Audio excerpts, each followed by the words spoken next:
This is Duke University. It's so sweet of you, that introduction, and it's so wonderful to be with you and to be able to share my work with you. So thank you so much for coming. On June 20th, in 2009, in the midst of the crisis following the contested election of Mahmoud Ahmadinejad to the presidency of the Islamic Republic of Iran, a Twitter handle called @PersianKiwi tweeted a very potent day. The state media had announced that Ahmadinejad had won the elections with 63% of the votes, a handful of hours before the polls had closed. In the days that followed, waves of protesters dressed in an iridescent green, signifying the color of the imams, occupied the streets and boulevards of Iran's major cities. And in the first days of the protests, which were largely held in a hushed refusal to speak, sometimes they called them silent protests, carrying placards, they asked, "Where is my vote?" No one really knew who @PersianKiwi was at the time, but he started tweeting from Tehran a day or so after the election results were announced. @PersianKiwi's tweets alternately expressed anguish over getting timed out because of the overburdened phone lines in Iran, and in wonderment that Iranians were once again taking to the rooftops to raise the call of Allahu Akbar, as he remembered that they had during the revolution 30 years earlier. From the rooftops, @PersianKiwi reported, they denounced the supreme leader, the new dictator who now sat in the Shah's place. 2 a.m. @PersianKiwi tweeted in English on June 14th. And people still on roof shouting, "Death to Khamenei." A week ago, that was unthinkable. People very fed up, want freedom. #Iran election. Hours, sometimes days ahead of international news networks, PersianKiwi's reports in both English and Persian came to attract tens of thousands of followers on Twitter in the days that followed.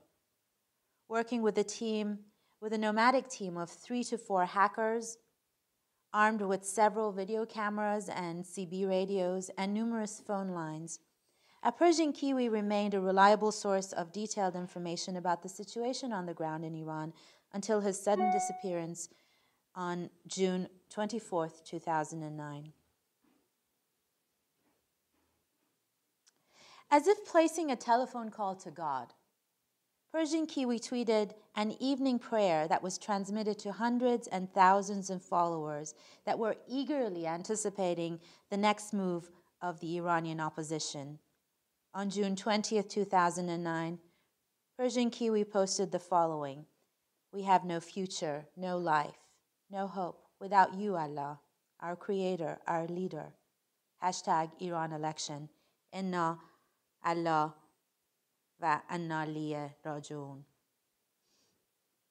PersianKiwi tweeted to the beyond. And this tweet to the beyond was in many respects reminiscent of a famous telephone call placed on behalf of Iran by Ayatollah Kafi in 1978.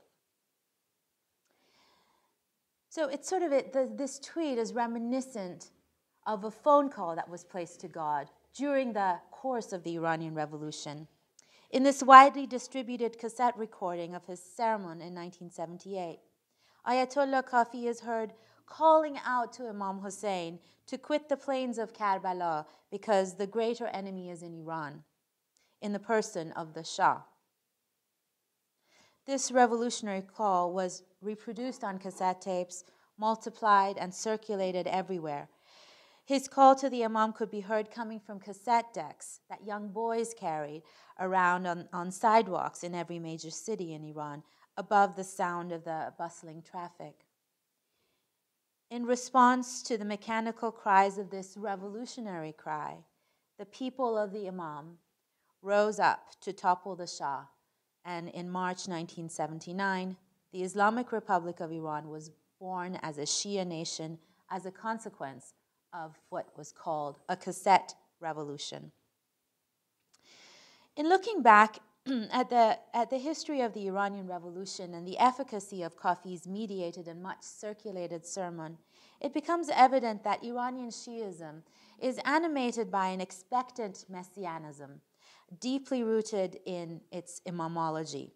According to Iranian or Twelver Shiism, the Prophet Muhammad, his daughter Fatimeh, and the 12 Imams compose the luminous body of Muhammad's revelation, whose role is to cast a guiding light into the depths of the divine teachings for the followers of Muhammad over time.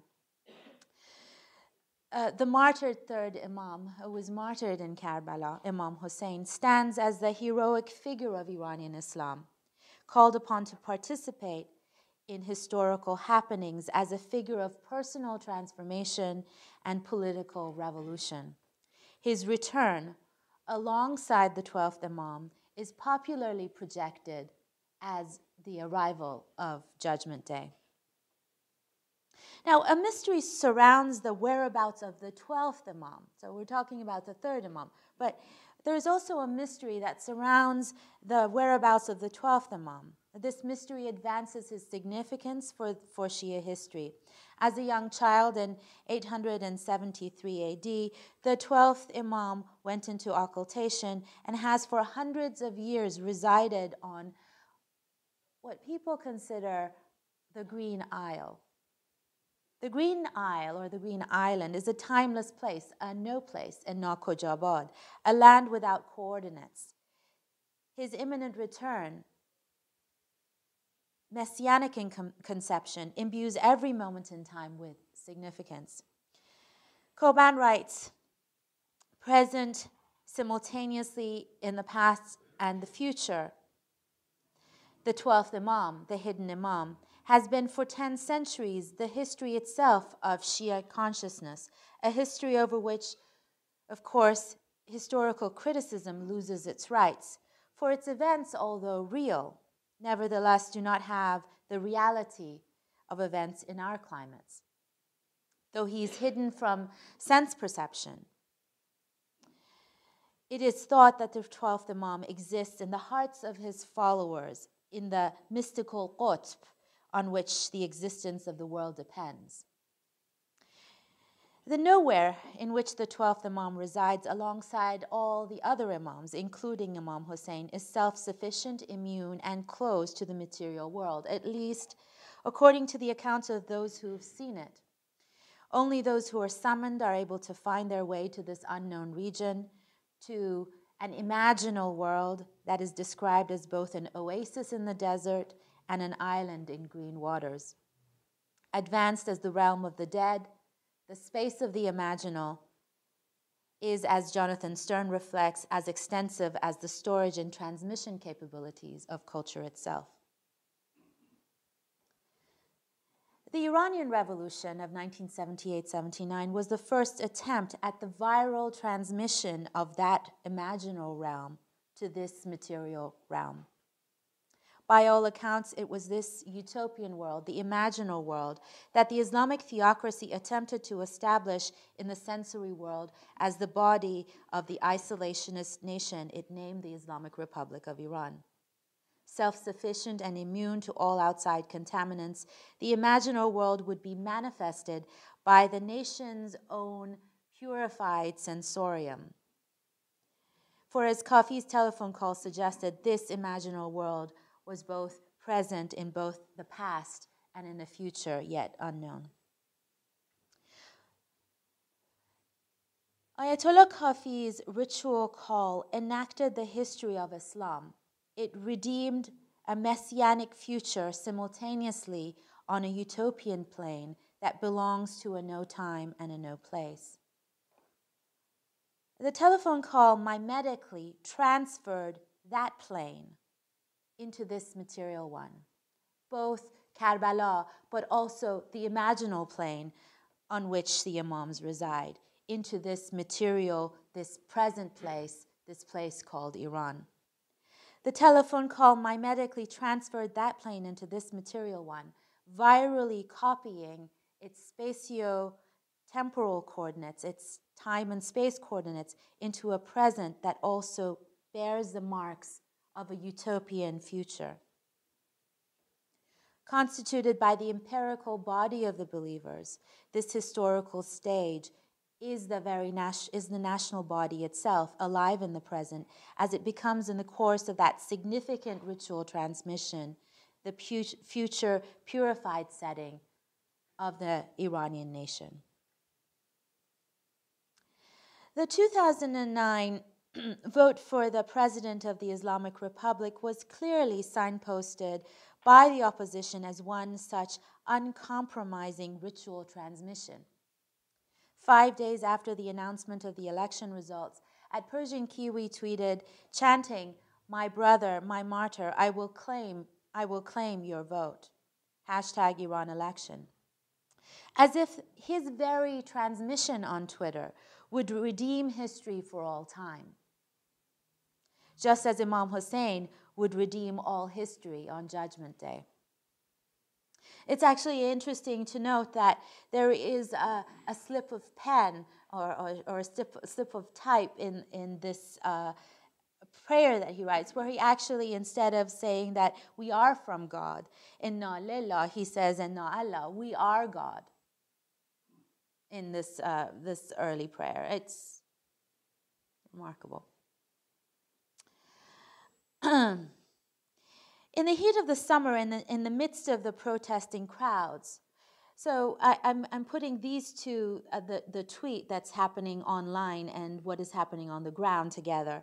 So in the heat of the summer, in the midst of the protesting crowds, a young man dressed in the outfit ritually assigned to Imam Hussein in Muharram ceremonies, Ashura graphics, and the Shia Passion Play, held up this sign: "My brother, my martyred brother, I will take back your vote." Captured on a digital camera and uploaded by a user, the image of the young man dressed as a roll carrier for Imam Hussein and also the messianic youthful 12th Imam, both, was transmitted onto CNN iReport's platform within hours.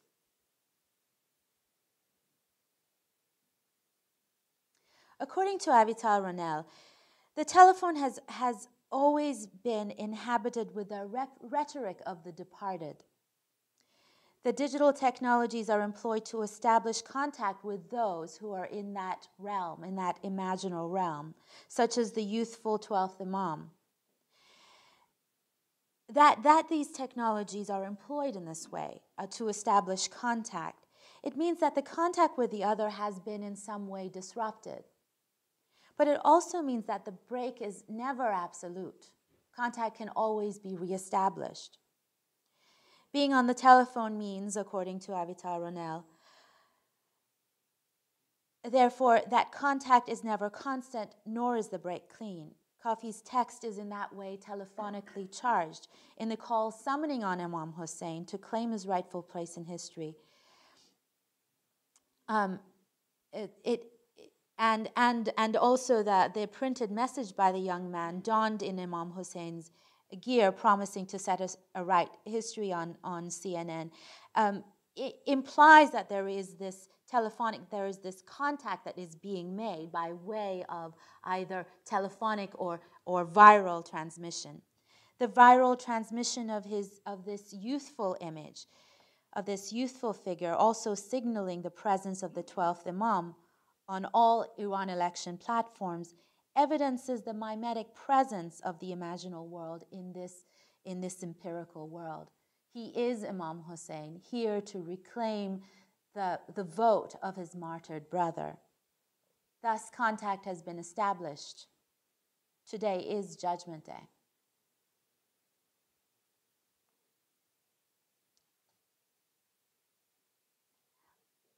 On June 20th, let's see. On June 20th, at Persian Kiwi tweeted this. There's a bit.ly shortened link to a YouTube video. And then he writes, Tehran is alive with a sea of green, hashtag Iran election, retweet, retweet, retweet.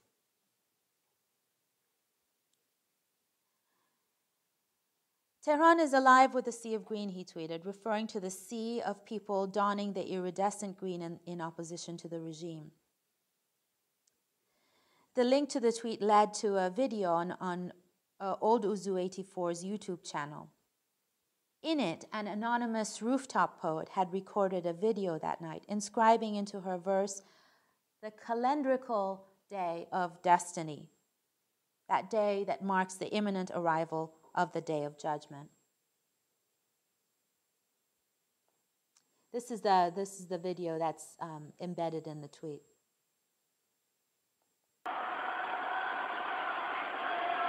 جمعه 29 خرداد 1388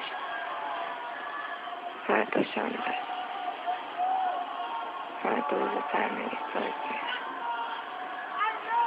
این شب صدای الله اکبر بلندتر و بلندتر از شب‌های قبل شنیده میشه. اینجا کجاست؟ اینجا کجاست که همه چیز روش بسته شده؟ اینجا کجاست که مردم فقط دارن خدا رو صدا میزنن؟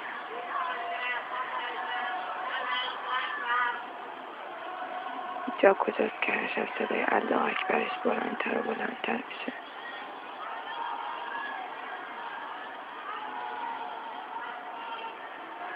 هر روز منتظرم که شب بشه ببینم صدای الله اکبر بلندتر میشه، بیشتر میشه یا نه. تن من میلرزه، نمیدونم خدا هم میلرزه یا نه. اینجا کجاست که ما اینقدر مظلوم گیر افتادیم؟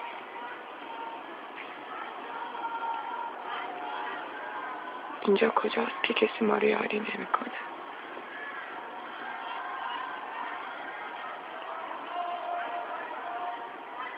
اینجا کجاست که ما فقط با سکوت خودمون داریم صدامون رو به گوش دنیا میرسونیم؟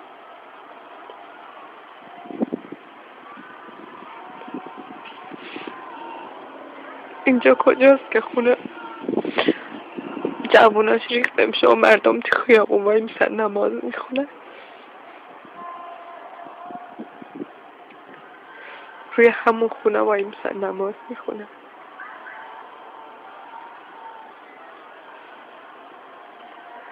اینجا کجاست که مردمش عروس و باش خطاب میشن؟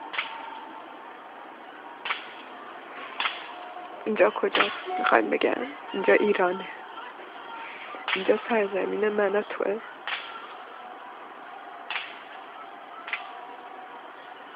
اینجا ایرانه.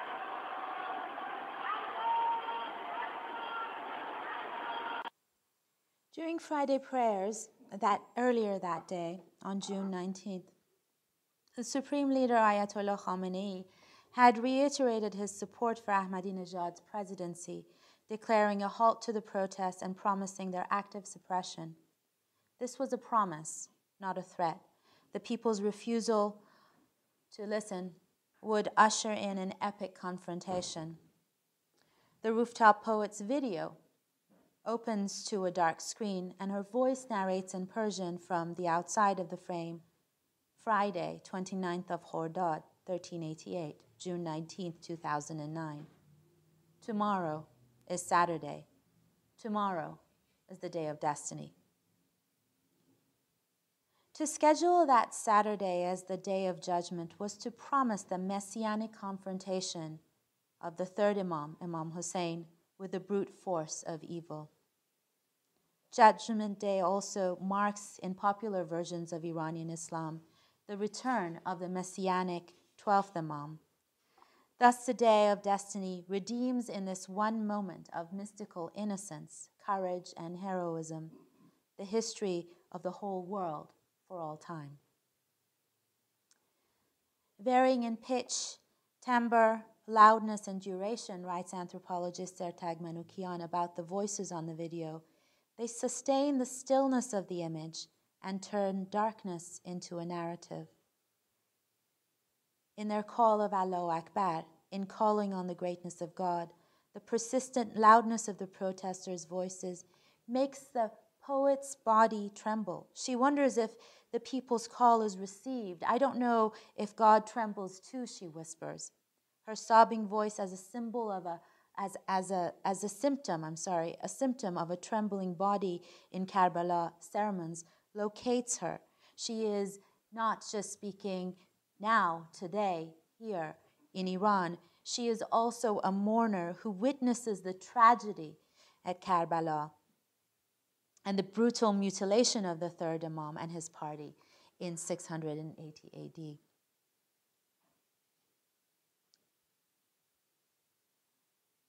Her mourning is dual. It's both in the present and in the past. This is perilous communication, Manoukian notes. The poet is memed by the medium that transmits her voice. She's both there and here. We are both there and here. Karbala is Iran memed. The poet's nightly YouTube messages continued as communiques to God for several days. Saturday, the day of judgment, arrived. June 20th witnessed the killing of many in the streets by Iranian security forces, including Neda Agha Sultan, whose death went viral on a video on social media. The rooftop poet sobbed in her videos, sometimes amplifying with her own Allahu Akbars the multiplicity of the voices that seemed to gain in intensity night after night. Memed and transmitted, the voices cried to the divine threshold. Addressing God in one video, she cries, "This voice is coming out from our depths." Using this digital intermediary of YouTube, she joins her ritual sobs with the cries of others to God to witness the tragedy that is happening on this sacred land. This place is not exactly Karbala. Karbala is now memed as Iran. But God is not responsive, obviously. Realizing that God has not shown himself in the playing field at all, the poet's video recording encodes a wake-up call to the sacred, transmitting the multiplicity of voices, the voices of children, women, men, and now too the voices of the dead, Neda. It is as if the poet has canned and preserved these voices she mediates, transporting them herself through the video to the threshold of the divine. She insists, "Wake up, listen." She addresses God. "This voice is coming from our depths." In her narrative vision from the dimly lit night over Tehran, the YouTube video is a tool that preserves the voices, but more fundamentally, it is a vehicle that transmits an aggregate sensory chain that speaks directly to God. The New York Times journalist Roger Cohen, mourning his loss of access as a foreign journalist, wrote upon his return from Tehran on July 5th, 2009. He wrote this: "No news aggregator tells of the ravaged city exhaling in the dusk, nor summons the defiant cries that rise in the night. No miracle of technology renders the lip-drying taste of fear. No algorithm captures the hush of dignity. I confess, out of Iran, I am bereft. A chunk of me is back in Tehran, where I saw the people rise in the millions to reclaim their vote and protest the violations of their constitution." Cohen's descriptive rush of being on the streets in the midst of the protesting crowds moves me deeply. But I do tend to disagree with him on the material and emotional effects of aggregators and algorithms. For as unaccustomed as we are to our own cybernetic existence, we tend not to notice the full sensory reality of a given tweet, which is an algorithm of sorts, as Cohen rightly points out. We brush off the tweet flippantly even in retrospect, how potent could a tweet that was once favorited and thrice retweeted possibly be? A Persian Kiwi's tweet, in which the Rooftop Poet's YouTube video was embedded, was in fact quite potent. It was partly eyes and partly ears that bore witness on our behalf, as our eyes and our ears, to the swarming sea of green in Tehran, just as foreign journalists such as Cohen were being rounded up and sent home. The tweet was also in part a connector, certainly to geolocations elsewhere, because it transmitted to places all over, to his followers all over the world. But it was also geotagging another realm, the imaginal realm. In this, it functioned as a simulator, too, that could bring that mystical realm into this material one. As a time machine, the tweet recorded the past in the present and forward into a utopian future, a judgment day yet unseen. Technologically reconstituted and virally memed, the Rooftop Poet's voice in the video that at Persian Kiwi posted in the same tweet, along with the thousands of voices the poet herself encoded that night, turned the tweet into an alarm clock. An alarm, mind you, with the slogan, #Iran election, retweet, retweet, retweet. Recorded and transmitted as the voice of the nation, the figure of the Islamic cyborg, part data, part flesh, was algorithmically designed to wake up God, and this act of courage and innocence also call in Judgment Day. Thank you.